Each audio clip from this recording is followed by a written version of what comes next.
Hello everybody and welcome back to Talks from Uncle Trev. Now last week we started a new story. It's the story of Joseph and his brothers. Can you remember part 1 from last week? That's right. Joseph was given a coat of many colours by his father, who was called Jacob, because Jacob loved Joseph the most. He was his favourite. But the coat made his brothers really jealous. And then later on in the story, Joseph told his brothers 2 dreams. Dreams that meant that his brothers and his mum and his dad would bow down to him. And this made his brothers hate Joseph all the more. So are you ready for part 2?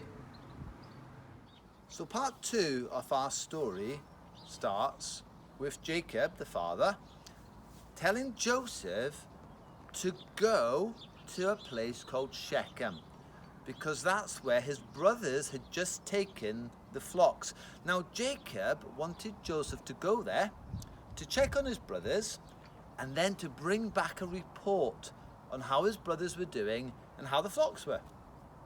So off Joseph went, a long journey, about 50 miles, all the way up north to a place called Shechem. Now, once Joseph got there, he couldn't find his brothers. They were nowhere to be seen. But there was a man there, and the man told Joseph that he'd overheard his brothers say that they were going to a different place, about 5 miles further up, a place called Dothan. So off Joseph went to find his brothers.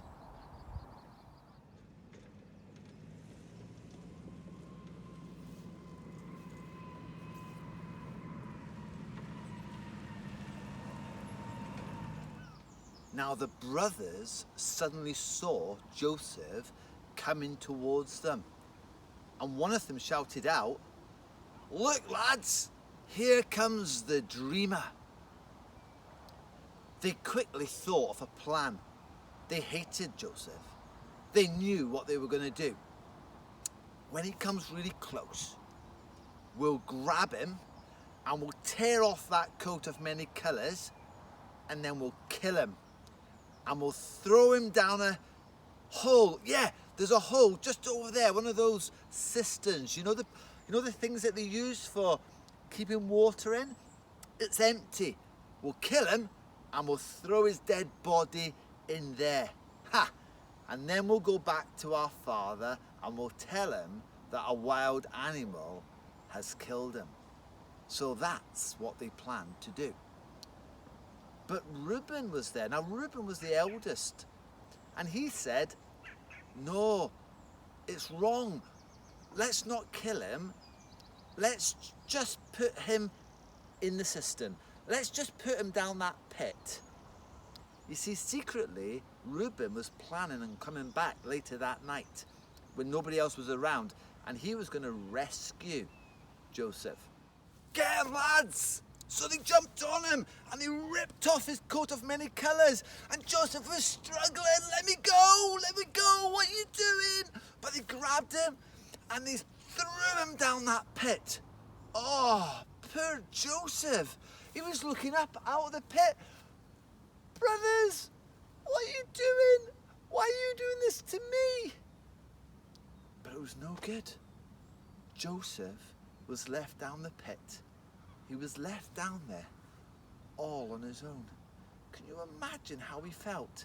His own brothers wanted to kill him. His own brothers wanted nothing more to do with him. Joseph felt all alone. Now later on, the boys were sitting around having a meal. Remember, they've just put their brother down that pit. And as they're sitting around having a meal, they suddenly see something in the distance. It looks like camels. Lots of camels. And there's people with the camels. Ah, these were the Ishmaelite merchants or traders. They were on their way to Egypt, a long way away. And they were carrying on the camels, they were carrying perfumes and creams and oils and nice spices. These were the things that they were going to sell in Egypt. Suddenly, Judah had a great idea. Boys, I know what we can do. Why don't we sell Joseph to these merchants, to these traders? They'll probably give us quite a lot of silver for him. Then we'll be rid of him forever. Oh, what a great idea, Judah, said the boys. So they got Joseph, they pulled him out of that pit. And as the merchants came closer, they decided to take him to the merchants. Do you know how much money they got for their brother?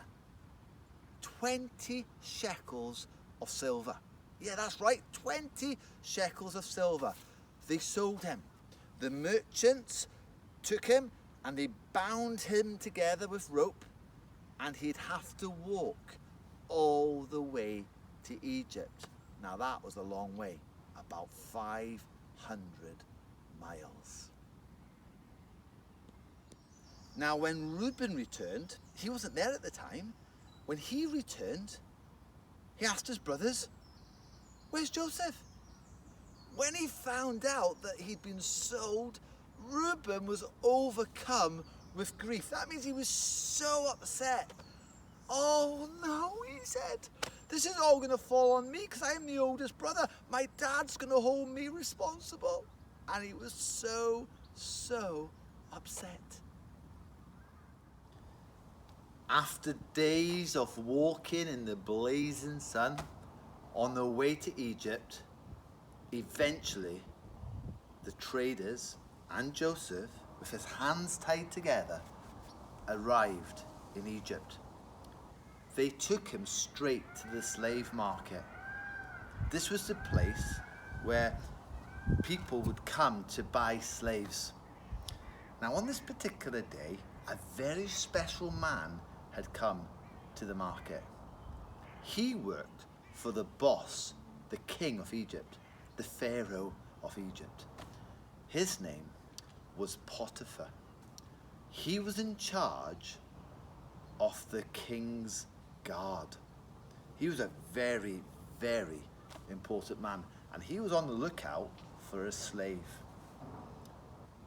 Guess who he bought? Would you believe it? He bought Joseph. And Joseph entered into Potiphar's home. Now Joseph's brothers were returning to see their father Jacob. What were they going to tell him about Joseph and what happened?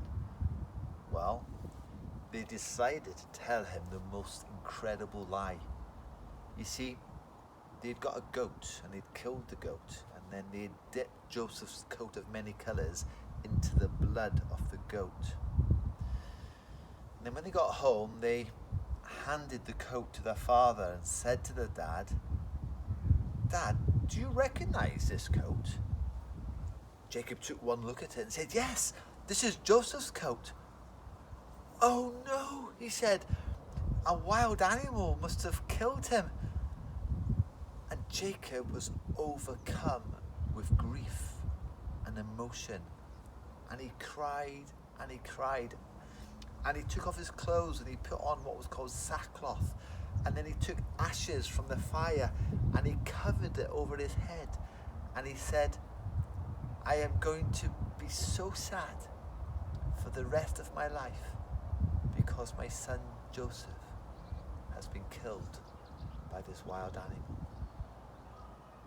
So our first lesson that we learn from today is from our brothers.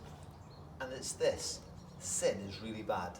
In fact, sin is evil and God hates it. Just think for a moment of sin being a little bit like a snowball. Have you ever taken a snowball and rolled it in the snow? What happens?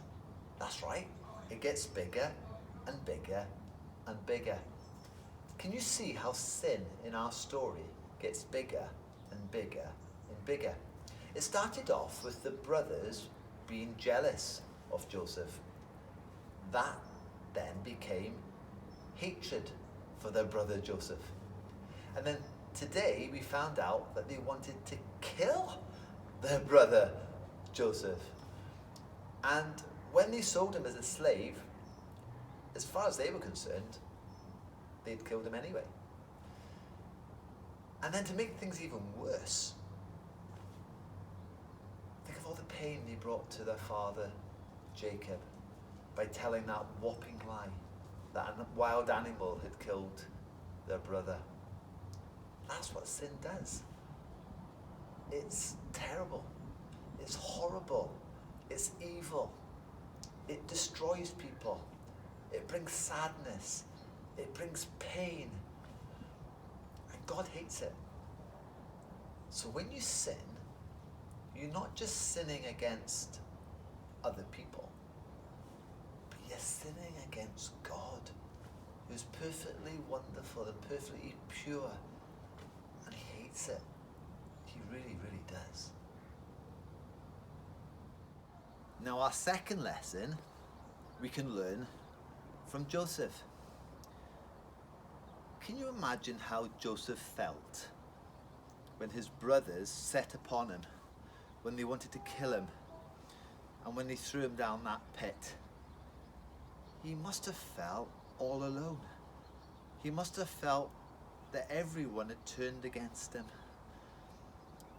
And then when they pulled him out of the pit and they sold him as a slave into Egypt, can you imagine how he felt then? Oh, it must have been the worst moments in his life. And yet, later on in the story, we know how Joseph was thinking in his head.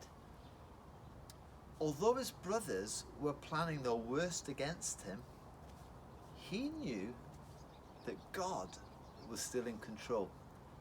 He knew that all these bad things that his brothers were doing to him, God was going to use them to bring about good. Not just for Joseph, but for lots of other people as well. You see, Joseph knew that God had a plan for him. And that even through the good times and the bad times, God was still in control of the situation. So what about you? Do you ever feel a little bit like Joseph? Down that pit, all on your own? Everyone's turned against you? Well, if you're trusting in God, you're not on your own. And what's more, he has a plan for you. So try to remember that during the good times and the bad times, God is still in control. And sometimes he will allow you to go through bad times for a reason. You might not know it at the time, but you'll look back at it in years to come and think, that's why God allowed me to go through those times. So keep your eyes on him, keep trusting in him, because he is in control and he has a plan for you. Hey guys, it's been great talking to you again. I hope these talks are helpful to you, and I look forward to speaking to you again soon. Take care. Bye.